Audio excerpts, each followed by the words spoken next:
Hi everyone. I want to start off by asking you all a question. So if I can see your hands, please put up your hands. I'll call upon you. Are you up for it? Yeah. Okay. Can you name one of the cleverest people to have ever lived? Anyone? Einstein. Yes, Einstein is often given. Sorry, just a second. Technical difficulty. Einstein is often given that title of one of the cleverest people to have ever lived. You know what his teachers said about him? Change the next one. Yeah, thanks. That he would never be able to do anything that would ever make any sense in life. You believe that of Einstein, yeah? Einstein also said, I would feel under such strain that I felt, rather than going to a test, that instead I was walking to the guillotine. Teachers also thought that he asked too many questions and that he found learning difficult. What about Steve Jobs? Was he clever? Yes. Some may even say he was a genius. So was Einstein disadvantaged? Or Steve Jobs, was he disadvantaged? Well, both of them were dyslexic. How does our society measure intelligence? What makes someone clever? What would the world look like if intelligence was not judged by how well we read, write, or spell? Is dyslexia really a disability or a disadvantage? Let's look at the word itself. The word dyslexia is a funny word to describe the way our brain works. Yes, I use the right side of my brain more, and I have struggled with reading, writing, and spelling. I am dyslexic. Would you have guessed it? No, probably not. As being dyslexic does not mean that I have a visually obvious physical disability.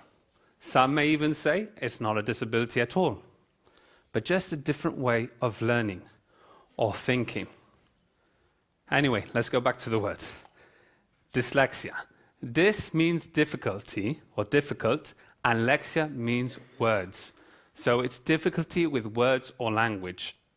Now, this may be the case for many dyslexic people, but it's just a scratch. It just scratches the surface of what a dyslexic person is like. It is also a very negative way to look at someone and just looking at their struggles with reading, writing, and spelling. We should change the name to something that highlights their strengths and their gifts. We have very good spatial awareness and highly aware of our surroundings. We are more curious than average. We think mainly in pictures instead of words. We are highly intuitive and insightful, and we can experience thought as reality. We have very vivid imaginations. All these traits make us very creative and very good problem solvers. So why do we struggle at school, I hear you ask? Well, just close your eyes a moment with me. Just think back. A long time ago, generation upon generation, parents would teach their children the important things they needed to know. How would they do it? Yes, by showing them. They would do it hands-on style. Was there reading and writing involved? Probably not. Would have this been a problem for a dyslexic person? Not at all. It would have been the best way to teach.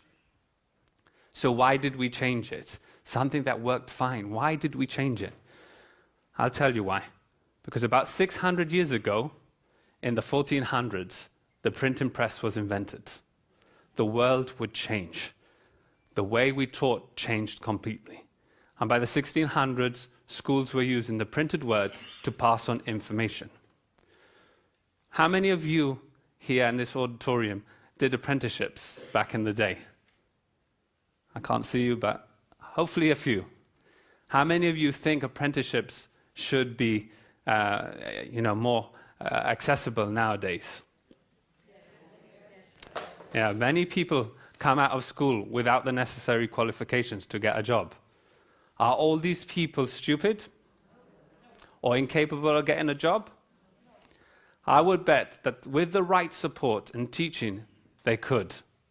For example, some of these kinds of people could probably fix your car, take an engine apart and put it back together, but not be able to read a book on the subject. Maybe you have someone who could cook or create an amazing meal or dish, but struggle to write down exactly what they've created in their imagination. Or a plumber who's come in and installed, all the plumbing problems, solved all the plumbing problems that you thought weren't impossible, but can't read the instruction manual of the boiler they've just installed. Put these kinds of people in a room and ask them to write about what they do, about their jobs. They may panic. Ask them to do an exam on them. They would freeze. Ask them to show someone.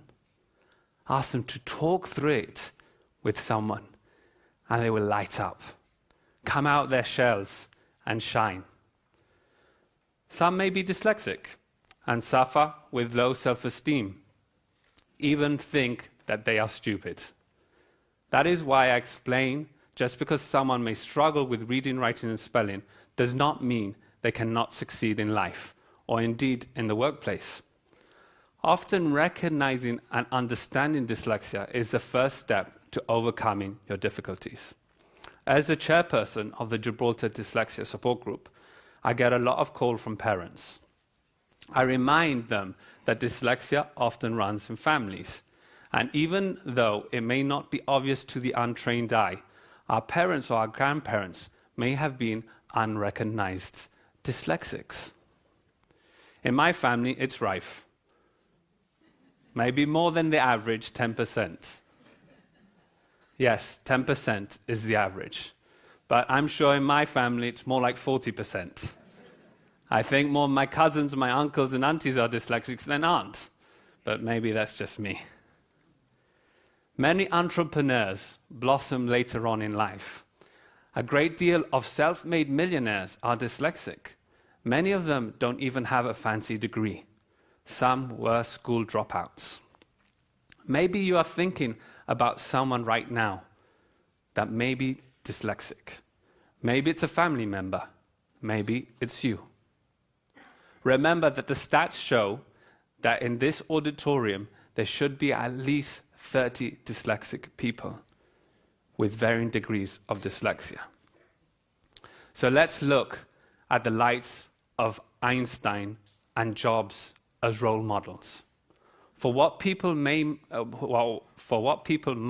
have struggled at school to do, let's remember that reading is not the only way to learn, and in the grand scheme of things, in the world's history is fairly recent. Let's change the way we look at people who struggle with reading, writing, and spelling. Let's not look down on them. Who knows, they may be the next Tesla, Steven Spielberg, Agatha Christie, or Walt Disney. Thank you.